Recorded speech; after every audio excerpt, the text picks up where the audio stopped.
Улсын их хурлын эрхэм гишүүдээ Монгол Улсын их хурлын гишүүн О цогт гэрэл Б жаргалан Г очрот нараас 2026 оны 6 сарын 5-ны өдрийн Улсын их хурлд өргөн мэдүүлсэн эдийн засгийн эрх чөлөөний тухай хуулийн төсөл болон хамт өргөн мэдүүлсэн хуулийн төслүүдийг үзэл баримтлалын хүрээнд хилцэх хэсэг асуудлыг эдийн засгийн байнгын хороо 2026 оны 6 сарын 16-наас 18-ны өдрийн хуралдаанаар хилцлээ.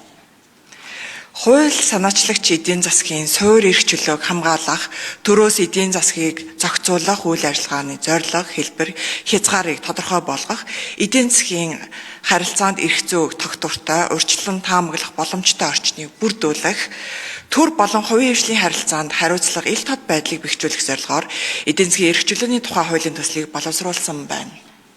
Хуулийн төслүүд батлагдсанаар иргэн хуулийн этгээд холбогдох төрийн байгууллагад нэмэлт зардал гаргахгүй, улсын төсөлд ачаал үүсэхгүй байхаар тооцсон байна.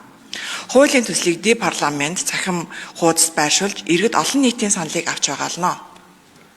Байнгын хорооны хуралдаанаар хуулийн төслийг хилцүүлэх үед улсын их хурлын гишүүд асуулт асууж үг хэлээгүй болно. Байнгын хорооны хуралдаанаар Монгол Улсын их хурлын чуулганы хуралдааны дэгийн тухай хуулийн 35 дугаар зүйлийн 35.11 дэх хэсэг заасныг баримтлан эдийн засгийн эрх чөлөөний тухай хуулийн төсөл болон хамт өргөн мэдүүлсэн хуулийн төсөл тус бүрийг үзэл баримтлалын хүрээнд хилцэхийг дэмжих хэсэг талаар санал хураалт явуулахад хуралдаанд оролцсон гишүүдийн олонх нь дэмжиж чуулганд нэгдсэн хуралдаанаар хилцүүлэх нь зүйтэй гэж үзсэн болно.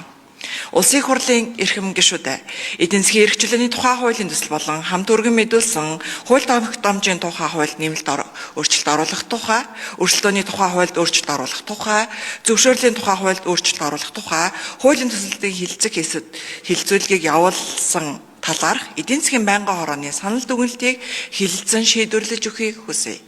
Анхаарал хандуулсанд баярлалаа. Хуралдаан даргалагч Д. Үрийн Туяа.